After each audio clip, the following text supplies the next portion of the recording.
In this video, we're going to talk about some tools that you'll use for troubleshooting. In everybody's owner's kit, we give them a voltmeter. And basically what you'll do with this voltmeter is there's a black lead and there's a red lead. Put the black into the black, red into the black, red into the red. Now what we're going to do is we're going to go over and show you some aspects of it. Let's talk about ohms. That's the same as resistance. When you put it into that mode, okay, we'll just kind of like set it right there. Basically what it does, there's ends on these things, you can actually pull those off. That's just so you don't poke yourself too hard. And when you're into the resistance, it actually, the resistance is the very top scale. Okay, so right now it's reading way, way, way high because the resistance between these leads is this big. As soon as I put them together, you'll notice that it goes towards 0. The resistance is at the top, so now it's reading a little bit about a half of an ohm, which is basically the resistance of the leads.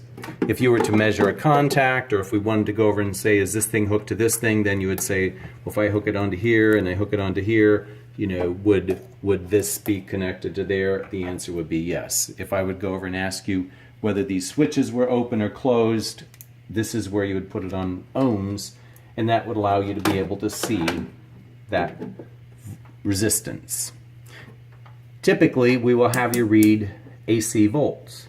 So AC volts is 120 volts, so you probably want to put it on the 250 volt range so that it would read about half scale.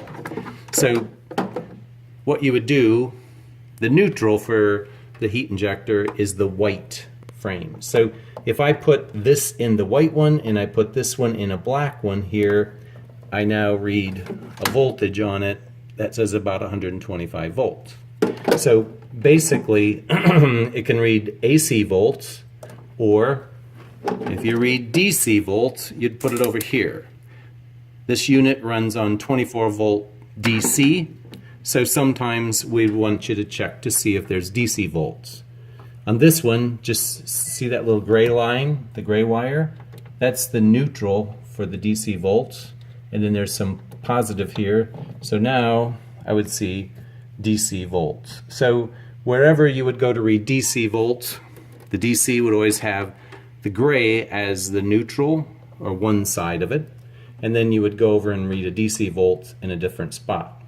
If you were going to do it for a while, I may actually have you put the probe in there, and if you look down onto this terminal strip, you'll see 3 holes. You'll see a top hole, a middle hole, and a bottom hole. The top hole and the bottom hole are actually square. The middle hole is round, and that's so that you can put this little probe in there.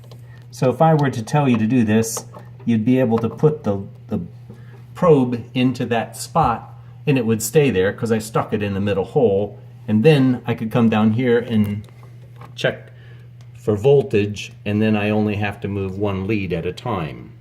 If I'm doing the AC volts, I'd probably tell you to put it in to one of these white neutral ones.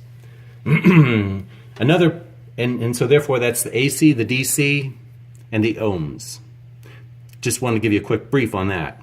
Now, another thing that you'll have in the heat injector are some other tools that we'd have to have if we ever had to help you troubleshoot it. One of them is a fuse. This fuse is inside this holder.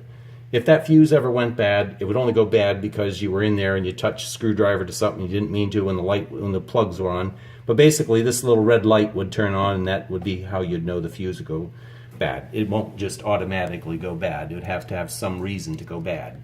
Another situation may be that if we wanted to help you get going and there was some kind of a problem someplace, there's these little jumpers. These jumpers, we made them red so that they look different than all these other jumpers. And what the jumper does is it connects 2 of these terminal strips to each other. So if there was a situation where we wanted you to go over and troubleshoot something and put a jumper in, this is what we would ask. These are the jumpers, and they're in this little box so that you'd be able to have access to them to assist in any kind of troubleshooting things.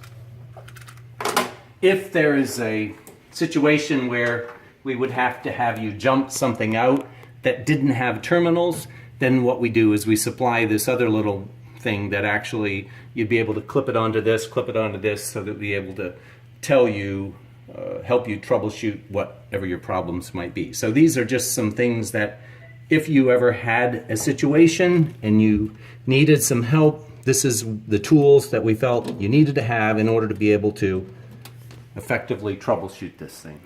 Hopefully you never have a problem, but if you ever did, that's why it's here.